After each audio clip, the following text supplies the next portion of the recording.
So yes మరి block buster స్పీచ్ని మరొకసారి ఇవ్వడానికి బండ్ల గణేష్ గారు వచ్చేస్తున్నారు.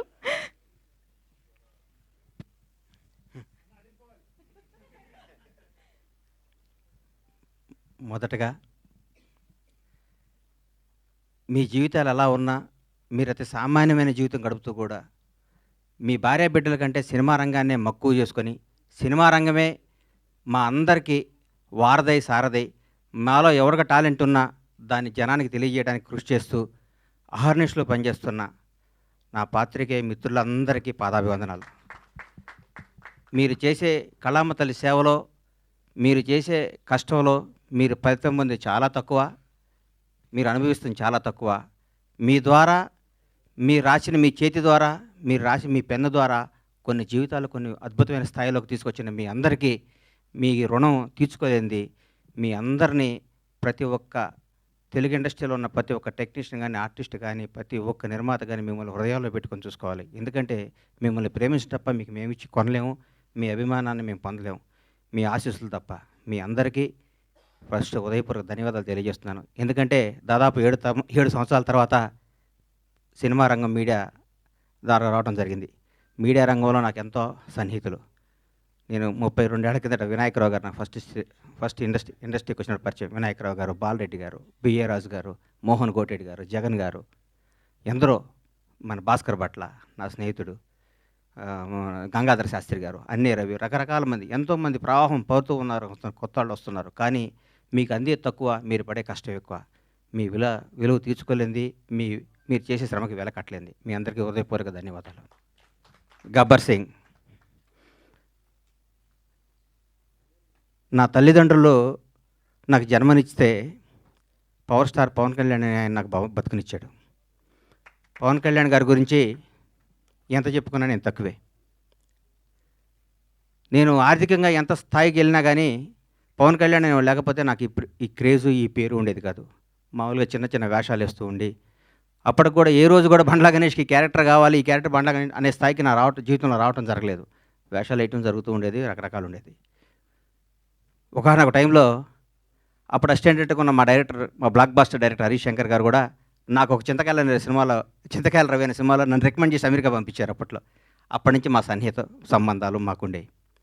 నన్ను నిర్మాతం చేశారు పవన్ కళ్యాణ్ గారు. ఒకరోజు పిలిచి ఎందుకో అన్నాడు, కానీ నువ్వు సినిమాలు చేస్తావు, నేను నిర్మాత చేస్తాను. నేను షాక్ అయ్యి, నేను నమ్మలేదు. నన్ను నేను నమ్ముకోలేని పరిస్థితిలో కూడా నన్ను నిర్మాత చేస్తే చాలామంది ఆయన అభివృద్ధి కోరుకుని ఆయన సన్నిహితులు కూడా నువ్వేంటే గణేష్ సినిమా చేయటం అంటే కూడా నేను మాట ఇచ్చాను, మాట తప్పను అని నన్ను నిర్మాతం చేసిన పవన్ కళ్యాణ్ గారికి ఈ సందర్భంగా ఇంకొకసారి పాదాభివందనాలు తెలియజేసుకుంటున్నాను. గబ్బర్ సింగ్ ఒక చరిత్ర. ఈరోజు మార్నింగ్ ఎక్కడో వాకింగ్ చేసి బయటకు వస్తుంటే, ఏందన్నా గబ్బర్ సింగ్ రిలీజు అంటున్నావు, టీవీలో వస్తుంది, గొడవ ఉంది, రెండో రిలీజ్కి ఎంత క్రేజ్ అయిందా అని అడిగాడు ఒక ఆయన. నేనన్నా, హిందువులకి భగవద్గీత, ముస్లింలకి ఖురాన్, క్రైస్తవులకి బైబిల్ ఎంత పవిత్రమైందో పవన్ కళ్యాణ్ అభిమానులకు కూడా గబ్బర్ సింగ్ ఎంత పవిత్రమైందిరా బాబు, అది అప్పుడు ఆ చిరస్థాయిగా గుండెల్లో ఉండిపోయేది అని చెప్పాను. దాని గురించి మనం ఏం చేయలేం. ఈ సినిమా అణువణువున ఏ బ్రహ్మ ముహూర్తాన భగవంతుడు ఈ ముహూర్తాన్ని క్లాప్ కొట్టించాడో కానీ ఏ బ్రహ్మ ముహూర్తం హరీష్ శంకర్ గురించి చెప్పాలి. హరీష్ శంకర్ అనేవాడు జీవితంలో కోపానికి పగకి తేడా ఉంటుంది. కోప్పడేవాడు ఎవడో హానికరదు. కోపం అనేది నీడపాము లాంటిది, అది కరిచిన ప్రమాదం లేదు. పగ అనేది నాగుపాము లాంటిది, కరిస్తే చచ్చిపోతాం. మేమందరం కోప్పడే బ్యాచ్ అది. మేము ఏదన్నా గబగబ మాట్లాడుతుంటాం కానీ మేము ఏది మనసులో పెట్టుకోం. మాకు ఆ క్షణాన్ని ఆ పని అయిపోవాలి, ఆ క్షణం అది అయిపోవాలి. అంతేగాని మాకు కోపమో మాకు ఈగోనో మాకు మాట్లాడటం రాదని మీరు అనుకోవద్దు. మేము చాలా చిన్న స్థాయి నుంచి వచ్చిన వాళ్ళం కాబట్టి, చిన్న కుటుంబాల నుంచి వచ్చిన వాళ్ళం కాబట్టి, ఈ రంగుల ప్రపంచంలో మాకు స్థాయి వచ్చింది కాబట్టి, ఈ రంగుల దాంట్లో మాకు పేరు వచ్చింది కాబట్టి, దీన్ని నిలుపుకునే తాపత్రంలో మేము గబగబా మాట్లాడి కొన్ని తప్పులు చేస్తే దాన్ని మీరు మనసుకు తీసుకొని మమ్మల్ని హర్ట్ చేశాడు, మీ చేతిలో పెన్ అనే ఆయుధంతో మా జీవితాన్ని మీద మచ్చరాయకూడదని మనస్ఫూర్తిగా మీకు కోరుకుంటూ, మీ ఆశీస్సులు ఉండాలని ఆశిస్తూ, మీ అందరి ఆశీస్సులతో మేము పైకి రావాలని ఇంకొకసారి కోరుకుంటున్నాం. ఈ గబ్బర్ సింగ్ అనే సినిమాని అణువణువున ప్రతి అడుగు, ప్రతి మాట, ప్రతి క్షణం, ప్రతి కష్టం హరీష్ శంకర్కే చెందుతుంది. హీరో గారితో అంతకుముందు నేను తీన్మార్ సినిమా తీశా. హీరో గారు ఎవరేం చెప్తే అది చేస్తాడు, పాపం నమ్మితే వదిలేస్తాడు. గబ్బర్ సింగ్ అనే చిత్రాన్ని హరీష్ శంకర్ ఏం చెప్తే అది చేద్దామని ఫస్ట్ డే నాతో చెప్పాడు. బాబు నేను షర్టు గుండీ లిపితే పోలీసు అడిగిపోతాడా అని అడిగాను నేను ఒకరోజు. నీకెందుకురా, నువ్వు దూరం కూర్చో అనేవాడు నన్ను. ఆయన ప్రతి ఒక్కటి అంత గొప్ప సినిమా. 12 సంవత్సరాల కెరీర్లో ఆ ప్రయాణంలో ఒక్కొక్కళ్ళు మల్లెపూలు ఇస్తే కొంత తల్లో పెట్టుకుంటారు, కొంత ఎక్కడో పెట్టుకుంటారు. హరీష్ శంకర్ని వాడుకునేవాడికి తెలుస్తుంది హరీష్ శంకర్ పవర్ ఏంటో. వాడుకునేవాడు ఎక్కడో పెట్టుకుంటే మనం ఏం చేస్తాం దానికి? ఇప్పుడు మల్లెపూలు ఉంటాయి, కొందరు తల్లో పెట్టుకుంటారు, కొందరు దేవుడి దగ్గర పెడతారు, కొందరు ఇంకెక్కడో పెడతారు. మా హరీష్ శంకర్ అనే ఒక డైమండ్ని ఎక్కడో పెడుతున్నారు. హరీష్ శంకర్ అనేవాడు నాకు వస్తే, హరీష్ శంకర్ అనేవాడు ఎక్కడితే ఆ పువ్వు అనేవాడిని ఎట్లా నేను చూపిస్తాను. నేను హరీష్ శంకర్ అనేవాడిని అద్భుతంగా ఒక సీసాలో అద్భుతమైన సీసాలో సారా పోతే సారా సీసా అవుద్ది, పాలు పోతే పాలు సీసా, అమృతంతో అమృతం సీసా అవుద్ది. హరీష్ శంకర్ అనేవాడు సీసాలు అంటాడు. ఆ సీసాలో అద్భుతమైన సినిమా కథ చేసుకుంటే హరీష్ శంకర్ తెలుగు ఇండస్ట్రీలో రాబోయే 25 ఏళ్ళు డైరెక్టర్గా నంబర్ 1గా ఉంటాడు. నాకు తెలుసు హరీష్ శంకర్ అంటే ఏంటో. నాకు తెలుసు. పవన్ కళ్యాణ్ గారి గురించి ఏం చెప్పమంటారు, ఎందుకు చెప్పమంటారు, ఎన్నేం చెప్పమంటారు? ఒక గొప్ప మానవత్వం గల వ్యక్తి, ఒక నిజాయితీ గల నిబద్ధత గల వ్యక్తి, నీతివంతుడు. తన కోసమే కాదు, తన బిడ్డల కోసమే కాదు, తన బిడ్డల కోసం, తన కుటుంబం కోసం అంటే సంవత్సరానికి ఒక సినిమా చేసుకుంటూ ఎవరిని కలపకుండా 6 నెలలు ఇక్కడ, 6 నెలలు ఫారిన్లో, 6 నెలలు జనానికి కనపడకుండా నెలకు 10 రోజులు షూటింగ్ చేసుకుంటూ సంవత్సరానికి భారతదేశంలో ఏ నటుడు పొందనంత అత్యధిక రెమ్యునేషన్ పొంది కూడా హాయిగా బతకగల కెపాసిటీ ఉన్న పవన్ కళ్యాణ్ ఈరోజు జనం కోసం కుటుంబాన్ని వదిలేసి, పిల్లల్ని వదిలేసి, తన సుఖాలను వదిలేసి, అన్నీ వదిలేసి అహర్నిశలు పోరాడి 10 సంవత్సరాల దాదాపు 10 సంవత్సరాల పాటు 10-12 సంవత్సరాల పాటు ప్రజల కోసం పోరాడి ఈరోజు ఒక స్థాయిలో ఉన్నారు. నేను పూర్తి స్థాయిలో ఉన్నాను నేను చెప్పను, ఎందుకంటే నేను ఆయన ఎక్కడో ఊహించుకున్నాను. అది అవుద్ది, ఆయన రోజు నేను మాట్లాడతా. పవన్ కళ్యాణ్ ఒక నిబద్ధత గల వ్యక్తి, నిజాయితీగా బతికే మనిషి, నీతిగా బతికే మనిషి. నన్ను ఒక ఆయన, అరే హీరో పవన్ కళ్యాణ్ గారు ముఖ్యమంత్రి అయ్యారు కదా, ఒక చిన్న పని చెప్తా అన్నాడు. నేను పైనుంచి కింద చూశాను. నిన్ను నన్ను కొడతాడు నాయన, మనం కొందరిని దూరం నుంచి చూడాలి, కొంత దగ్గరికి వెళ్తాను ట్రై చేయకూడదు, మనకు అనవసరం అవన్నీ, ఆయన ఎప్పుడు పిలిస్తే వెళ్తాను వదిలే అని చెప్పాను. అట్లాంటి పవన్ కళ్యాణ్ గారితో గబ్బర్ సింగ్ లాంటి సినిమా తీయటం, దాన్ని రిలీజ్ చేయాలని 1 year బ్యాక్ నేను నా మిత్రుడు మర్చిపోయాను. ఈ గబ్బర్ సింగ్ అనే సినిమాని ఎట్లా రిలీజ్ చేయాలంటే దీన్ని హీరో గారిని నాకంటే ఎక్కువ ప్రేమించేవాడు ఎవరున్నారు? ప్రేమించి ఈ సినిమా రిలీజ్ చేయాలి, ప్రేమించి ఈ సినిమా డైరెక్ట్ చేశాడు హరీష్ శంకర్, ప్రేమించి ఈ సినిమా తీశాను నేను, ప్రేమించి అద్భుతంగా మ్యూజిక్ చేశాడు దేవిశ్రీ ప్రసాద్. ప్రతి ఒక్కళ్ళు, రమేష్ రెడ్డి గారు కానీ, సతీష్ కానీ, ఆ కోడైరెక్టర్లు కానీ, మా బాబీ కానీ, రామారావు గారు కానీ, ప్రతి ఒక్కళ్ళు ఈ సినిమాకి, మా విజయ్ కానీ డైరెక్టర్ అయ్యాడు విజయ్ కానీ, ఒక్కళ్ళు కాదు, మా హనుమంతరావు గారు కానీ, మా సుబ్రహ్మణ్యం కానీ, మా అయ్యప్ప కానీ, మా ప్రొడక్షన్ కానీ, మా టీం, మా శ్రీనివాస్ గారు కానీ, ప్రతి ఒక్కళ్ళు ఈ సినిమా ఇది కొట్టాలి సార్, ఇది కొట్టాలి, ఇది పండగ. ప్రతిరోజు మా ఇంట్లో ప్రతి షూటింగ్ అంటే పండగ జరిగే షూటింగ్. ఈ షూటింగ్లో హీరో గారు గుర్రం నుంచి పడబోయాడు. ఎక్కడ మన అది ఎవరన్నది గుజరాత్లో. షాక్ అయిపోయాను నేను, కింద పడితే ప్రాణం పోయేది. ఆ రోజు పవన్ కళ్యాణ్ గారికి ప్రాణం పోయేది. మాకు తెలియదు ఆ గుర్రం మా మాట ఉంటుందని. డైరెక్టర్ ఉన్నాడు, నేనున్నాను, గుండె ఆగిపోయింది. ఆ రోజు పొరపాటున ఎన్ని ప్రమాదాలు తట్టుకున్నామండి ఈ సినిమాలో, ఎన్ని ప్రమాదాలు. ఎంత కష్టపడ్డాడండి హీరో గారు. డైరెక్టర్ ఏం చెప్తే చేయమన్నాడు, ఏం చెప్తే చేశాడు. జనం దీనికి బ్రహ్మరథం పట్టారు. పవన్ కళ్యాణ్లో కడుపు నిండా ఒకే రోజు బిర్యానీ, చికెన్ బిర్యానీ, మటన్ బిర్యానీ అన్ని కలుపుకొని కడుపు నిండా నిద్రపోయిన ఈ సినిమాని ఈ విధంగా రిలీజ్ చేయటం నా అదృష్టం. మా సత్యనారాయణ గారికి, ఈ సత్యనారాయణ గారిని ఎందుకు ఎన్నుకున్నానంటే, జనసేన నాయకుడు ఆయన. పవన్ కళ్యాణ్ గారిని నాకంటే ఎక్కువ అభిమానించేవాడు, పవన్ కళ్యాణ్ గారిని నాకంటే ఎక్కువ ఉన్నత స్థాయిలో చూడాలని గొడవ కూడా చేసేవాడు. అట్లాంటి ఆయన చేతిలో ఈ సినిమా పెడితే అద్భుతంగా ఉంటుంది.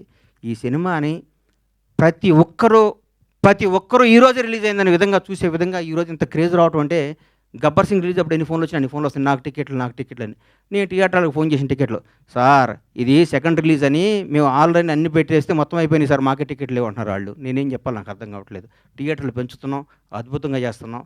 ఇది సినిమాని ఇంకొకళ్ళు రిలీజ్ చేయాలంటే కూడా గబ్బర్ సింగ్ అంత కలెక్షన్ రావాలని అనుకొని రిలీజ్ చేసే స్థాయిలో ఉంటుంది ఈ సినిమా రిలీజ్.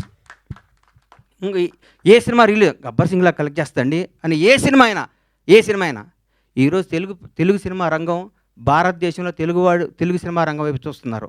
ఒకప్పుడు బాంబే అనేవాళ్ళు, తమిళనాడు, చెన్నై ఎట్లా అనేవాళ్ళు. ఈరోజు ఇండియన్ మొత్తం, ఒక రాజమౌళి, ఒక సుకుమార్, ఎంతోమంది, ఒక మన నాగశ్విన్, అద్భుతమైన డైరెక్టర్లు మన ఇక్కడి నుంచి వెళ్తున్న. భారతదేశం మొత్తం తెలుగు వాడిని చూసి తెలుగు నిర్మాత, తెలుగు డైరెక్టర్, తెలుగు యాక్టర్ని గర్వంగా చూస్తున్న స్థాయికి వస్తే, ఈ రంగంలో నేను 7 సంవత్సరాల సినిమా తీయడం చాలా బాధ అనిపిస్తుంది.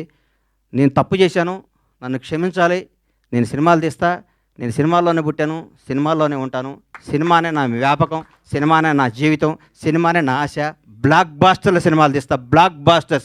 ఇండస్ట్రీ మొత్తం బండ్లా గణేష్, పరమేశ్వర ప్రొడక్షన్స్ అంటే ఏంటో మళ్ళీ చూపిస్తానికి అదే సంకల్పంతో బతుకుతానని మీ అందరూ ఆశీస్సులు కావాలి, మీ అందరూ అభిమానం కావాలి, మీ అందరూ ప్రోత్సాహం కావాలి. ఎక్కడెక్కడ నేను చిన్న తప్పులు చేసినా నన్ను క్షమించి నన్ను రెక్టిఫై చేయాలి, కానీ దాని మీద రాయకూడదు మీరు. అది నా విన్నపం. ఎందుకంటే వీడు దొరికాడని రాస్తారు, అది నా విన్నపం. అందుకని థ్యాంక్ యూ. Thank you.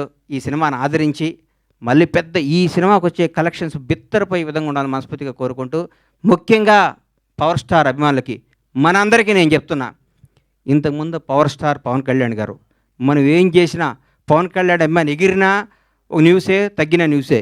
ఇప్పుడు నేను చెప్తున్నా, గౌరవ ఆంధ్రప్రదేశ్ రాష్ట్ర ఉప ముఖ్యమంత్రి, జనసేన నాయకుడు, ఈరోజు భారతదేశాన్ని పరిపాలిస్తున్న ప్రభుత్వంలో ఒక కీలక పాత్ర పోషిస్తున్న మహోన్నత వ్యక్తి. మనం థియేటర్లో చాలామంది థియేటర్లు ఎందుకు ఇవ్వట్లేదు అంటే, బాబోయ్ మీ పవన్ కళ్యాణ్ ఫ్యాన్స్ మా సీట్లు ఎరగొడతారంటున్నారు. మీ అందరికీ చెప్తున్నాం సార్, ఎగ్జిబిటర్స్ అందరికీ, మా పవన్ కళ్యాణ్ ఫ్యాన్స్ ఇంతకు ముందు కాదు, క్రమశిక్షణ గల వాళ్ళు, మీ సీట్లు ఎరగొట్టరు, ఆనందం తెలియజేసుకుంటారు, మీకు ఏ నష్టం చేయరు. దయచేసి మాకు థియేటర్లు ఇవ్వండి. దయచేసి చేతులెత్తి నమస్కరిస్తున్న ఎగ్జిబిటర్స్ అందరికీ థియేటర్స్ ఇవ్వండి. పవన్ కళ్యాణ్ ప్రతి ఒక్క అభిమాని సెప్టెంబర్ 2వ తారీఖు నాడు ఉదయాన్నే గుడికి వెళ్తాడు, 11 థియేటర్కి వెళ్తాడు. ఇది కన్ఫర్మ్. గుడికి వెళ్ళి పవన్ కళ్యాణ్ 100 ఏళ్ళు బతకాలనుకుంటారు, థియేటర్కి వచ్చి పవన్ కళ్యాణ్ ఉత్సవాలు చూసుకుంటారు. ఈ రెండింటిని మాత్రం మీరు మమ్మల్ని నిరుత్సాహపరచొద్దు. దయచేసి ఆంధ్రప్రదేశ్లో ఉన్న తెలుగు రాష్ట్రాల్లో ఉన్న ప్రతి ఎగ్జిబిటర్కి చేతులెత్తి నమస్కరిస్తే రిక్వెస్ట్ చేస్తున్నా, థియేటర్ మీ థియేటర్ పవన్ కళ్యాణ్ ఫ్యాన్స్ తరపున, పవన్ కళ్యాణ్ అభిమానుల తరపున, ఒక అభిమానిగా, పవన్ కళ్యాణ్ భక్తుడుగా నేను మీ అందరికీ మాటిస్తున్నాను, మా వాళ్ళు థియేటర్లు ఎరగొట్టరు, థియేటర్లు ఆగం చేయరు. పవన్ కళ్యాణ్ మనుషులు అండి మేము. మా బాస్ ఇలా ఆంధ్రప్రదేశ్ రాష్ట్ర ఉప ముఖ్యమంత్రి, జనసేన అధ్యక్షుడు, ఇంతకుముందు పవర్ స్టార్ కాదు.